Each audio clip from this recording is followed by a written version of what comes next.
From years of anxiety to warrior and mentor, Bradley Robinson created the Anxiety Project to help you end your anxiety naturally. Let's mold the new you and let's end anxiety together. Hello and welcome to episode 158 of the Anxiety Project podcast. I am Brad Robinson. I am so grateful that I'm here with you today to talk about anxiety, to talk about recovery, because as you know, this is a recovery channel.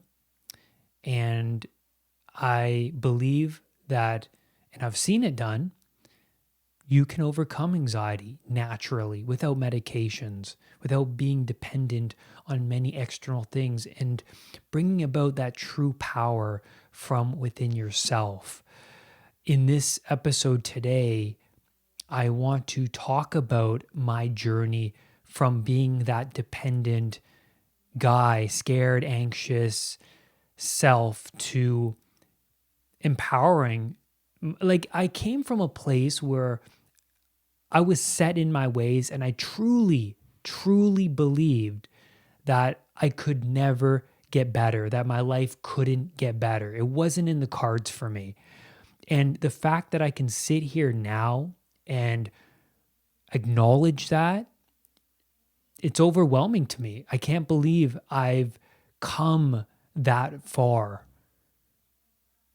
I've come so far from that older self, the one who never thought change was possible.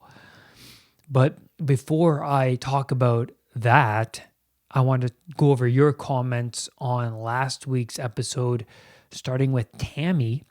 She says, dealing with health anxiety myself only got worse the more you avoid what you fear. You don't know how strong you are until you face what you fear the most. So when I place myself in situations that bring about fear, I can feel my bravery coming back. Thank you for not only making your podcast informative, but also entertaining. Tammy, it looks like you're figuring it out.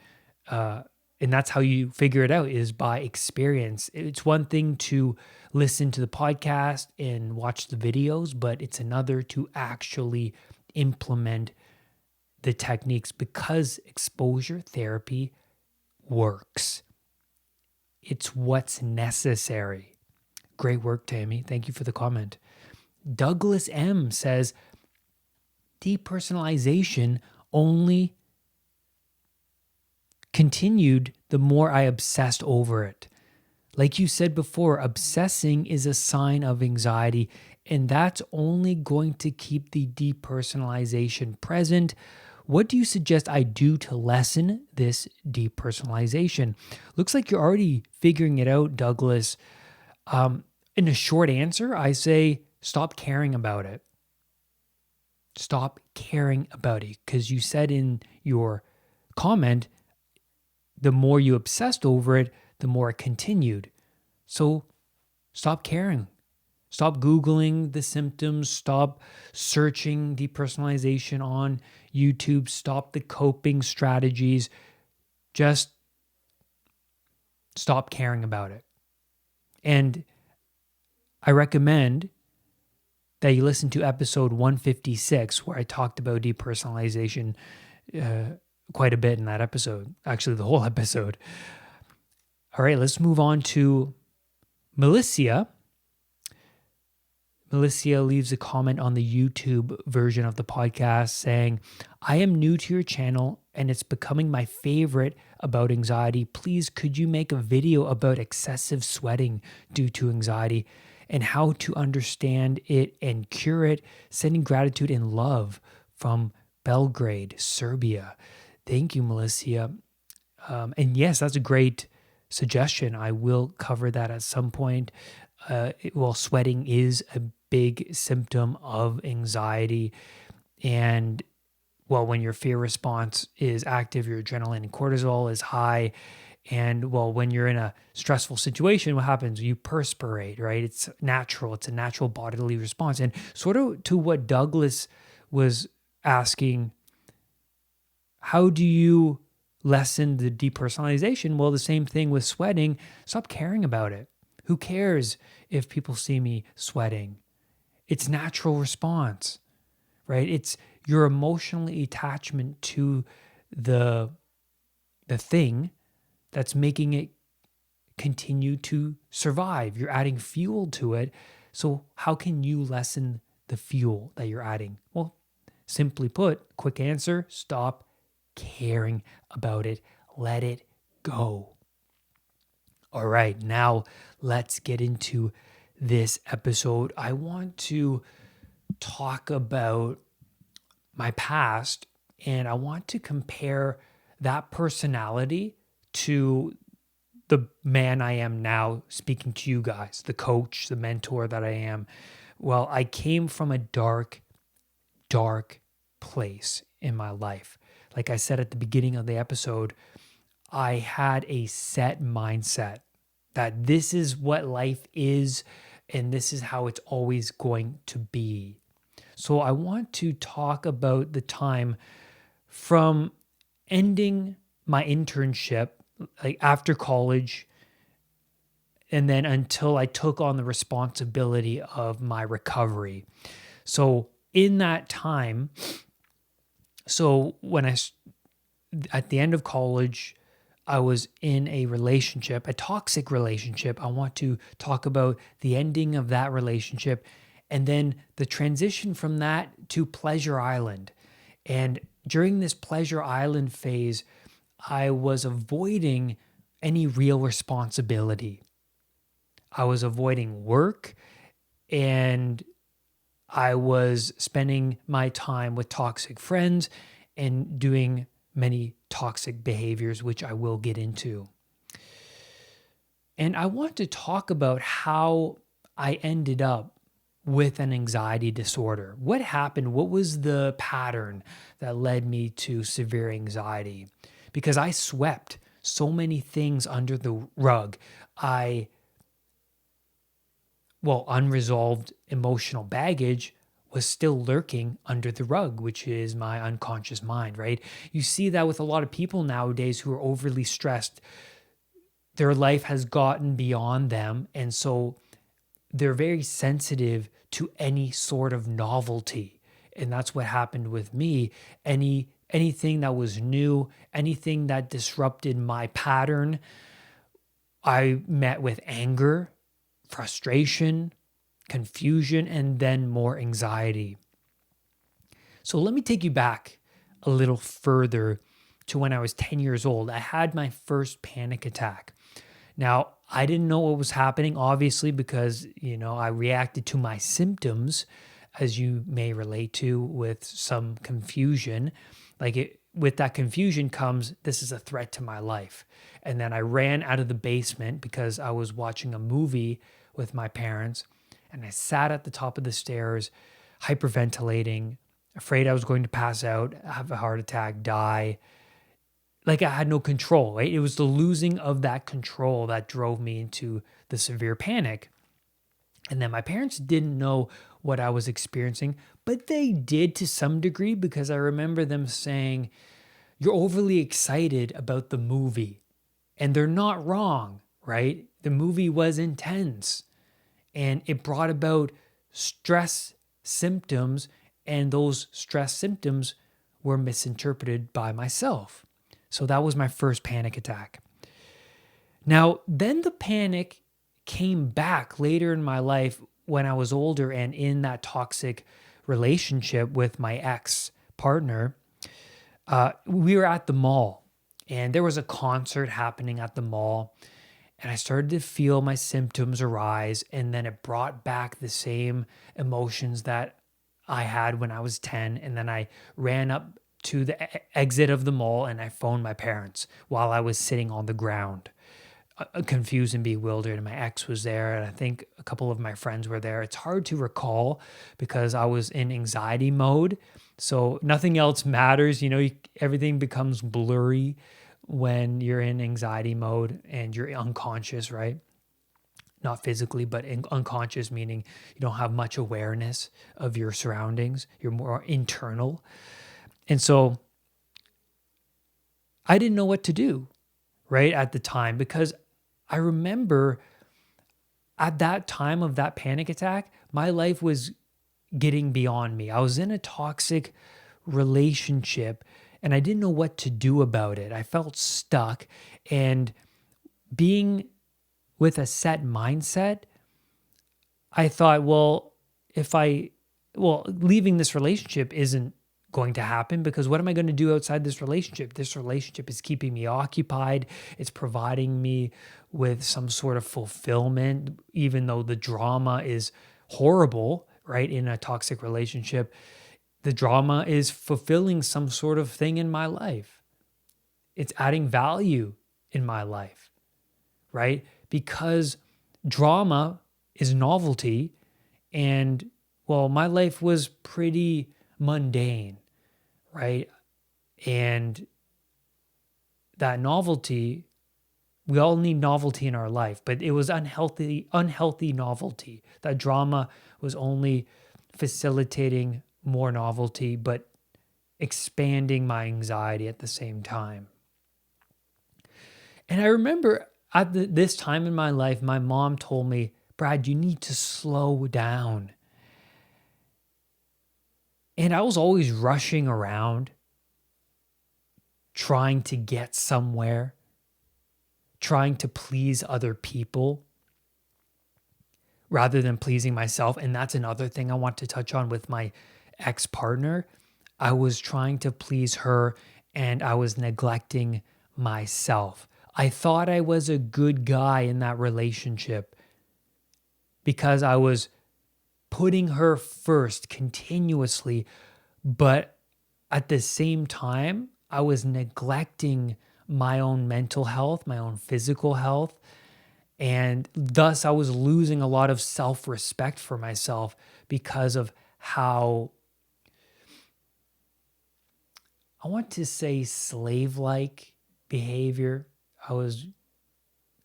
but it was more like I was very naive, and I felt weak being a people pleaser. That's what it came down to. I felt weak about that. Then a year later, I was asked from the TV station I was interning at. So you may or may not know, I was in film and broadcasting, and I was interning at a TV station here in Toronto at the time. And they asked me to be a camera assistant at this New Year's Eve festival in Niagara Falls. And I was like, yes, that would be great. What a great opportunity. I was excited. And I had a panic attack when I showed up at the hotel room they set me up in. I had a panic attack. I was anxious about being away from my safe zone, doing something by myself, away from my parents who were the guardians of, I guess you can say, my anxiety, because I was dependent on them for that reassurance. But then I was also away from my ex-partner. And why I was anxious about that was because our relationship, it was rocky. I had no trust in her. And mainly that's because I had no trust in myself.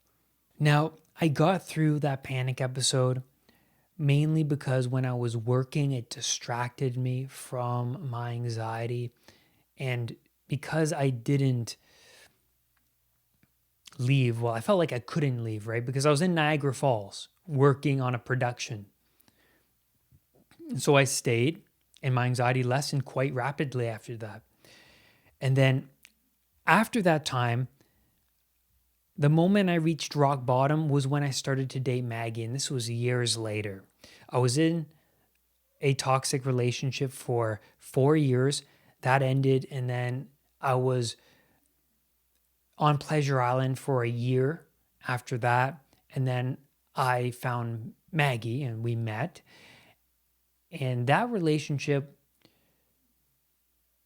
started off rocky because I was on Pleasure Island and I was dating her, and I felt that she was not like any other woman I dated in the past. I was so used to drama, and she was different. Her values were different. Personality was different. And being the guy that I was, her personality repelled a part of me because I was looking for an easy hookup. She wasn't like that. And being on Pleasure Island at the time, I had no morals. I was impulsive, a people pleaser, sensitive, and anxious about my future. I didn't know what that looked like. I was just in the moment, right? In the moment.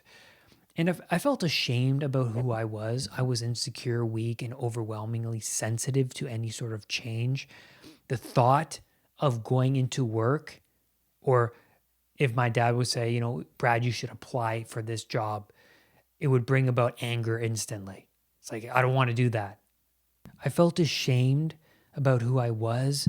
I was insecure, weak, and overwhelmingly sensitive to any change. The thought of going into work, it spiked my anxiety, and I felt lost. I felt completely lost. Now, at the time, working as a junior editor, I was going to bed at 2 a.m. I slept in till 10. I ate crap for breakfast. I was addicted to coffee 3 times a day, double coffees. I was addicted to porn. I would see my toxic friend, and then we would just spend the day doing nothing at the mall, smoking weed, and going to the movies. And then I would go to work as the editor. But then when I was at work, I felt lonely. I felt anxious and unfulfilled.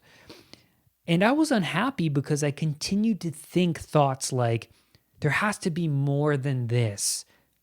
Life could be better if I was living somewhere tropical or if I was backpacking in Europe. So those thoughts dominated my day to day. At the time, I didn't have the courage, the confidence to do those things, to go backpacking, to travel. So I went into work every day dreading work. At the same time, wishing I was somewhere else. This is unfulfilling.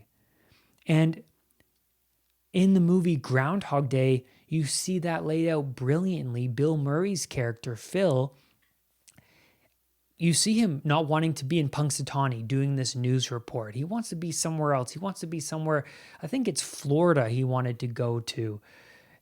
And he gets trapped there. And how he finds meaning is through what you can do right now, today. That's important. Not this far off idea that somewhere else is better.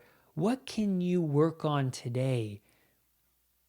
And if you want to listen to this episode, I break down Groundhog Day in detail in a 3-part hour each episode series, starting from episode 118. I recommend you check that out because it shows you how you can add meaning and purpose into your life now with your current job, with your current family, where you are. What can you do to get out of the hole? And that movie is absolutely brilliant at portraying that process. It's only when you change your internal world, your external world changes. You shift your perspective when you change your internal world.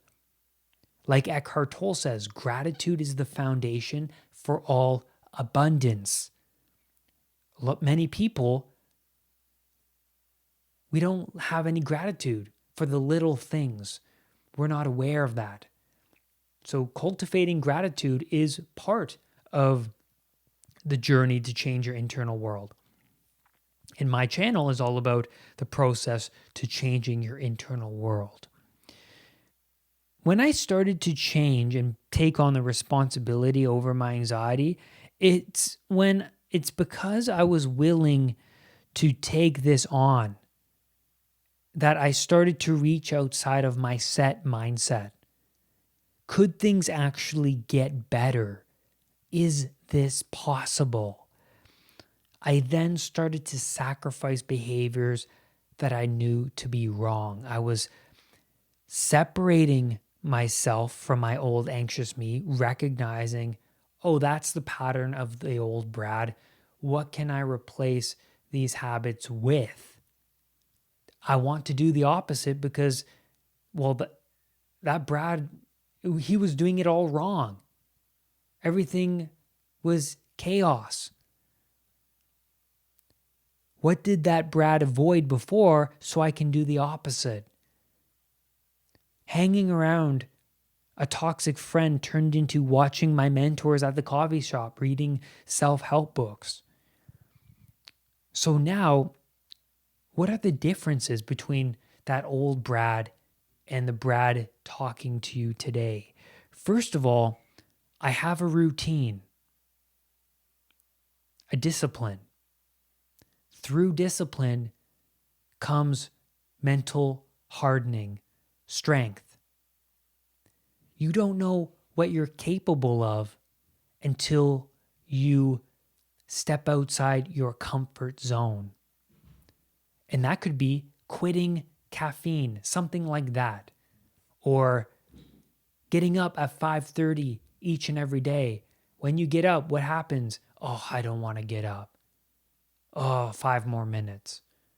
But discipline of getting out of bed hardens the mind. No matter what suffering you're experiencing, you can get past it. Just bear it, accept it, push through it. You don't know how much you can do until you experience the suffering. Have structure. The difference now is I have structure, I have a schedule, I have the same sleep and wake time. I have a weekly planner that I plan out what I'm doing during the week. And it's not always going to go accordingly, but you need some sort of structure, a schedule, because the unconscious mind wants to automate you as much as possible. So might as well work with your unconscious mind. The more structure, the more order, the less chaos. Now, I know that the answers that I need to find lurk in the places I least want to look. That's my attitude now. Before, I would avoid everything, like I said before. I have more trust in my body. I trust that I can heal myself. I trust that I can get through this tough time because I've proven to myself in the past that I can get through tough times.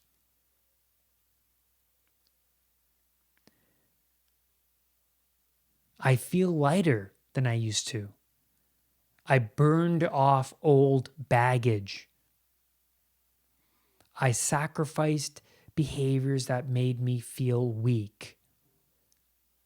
I resolved and reframed past traumas that no longer weigh me down and keep me stuck in the past. I'm more present in my relationship with Maggie because I practice mindfulness through meditation every day. I can be present and feel great gratitude because of the fact that I came from a dark place and that I have this meaningful relationship now. But this relationship with Maggie wouldn't have been meaningful if I didn't work on my higher self. I had to work on my internal world, heal myself so I can be present and be a rock, a foundation for her to lean on when she needs me the most. Nowadays, I have more awareness over how I feel because I spend a lot of quality time with myself, not in front of Netflix, not running around like with my head cut off like I used to, having that time with myself. That meditation time, that walk in nature, reading at the coffee shop, that mindfulness practice, just staring out the window. I feel comfortable being in my own skin. And that also helps with the trust in your own body. I'm more goal oriented. I was a quitter before. I couldn't stick to anything. And now I have something to strive for, the Anxiety Project, talking to you, talking about the hell that I used to be in and how I got out of it, what I did, the techniques I learned from studying NLP through CBT, from studying all of these self-help books. And I get to pass on this knowledge to you. Because of the fact that I overcame this huge obstacle, I feel so much meaning in helping my clients, helping you, creating these videos, because I believe that no matter where you are, change is possible. I thought I could never get out of anxiety. And that's where I'm going to leave you on today's podcast episode. Thank you so much for being here, being a listener, asking your questions, leaving your comments. Please rate and review this podcast on iTunes. I would greatly appreciate it because I want this podcast to reach thousands of people. Thousands of people who are suffering. And I think, and from what I see now, it's only getting worse. Do not let anxiety define who you are. I will see you on the next podcast episode. Bye for now. Brad's Powerful Anxiety Recovery Program is now available at unpluganxiety.com. The Anxiety Project program is downloadable and puts the power of anxiety recovery in your own hands. Visit unpluganxiety.com for more details. Recovery starts now.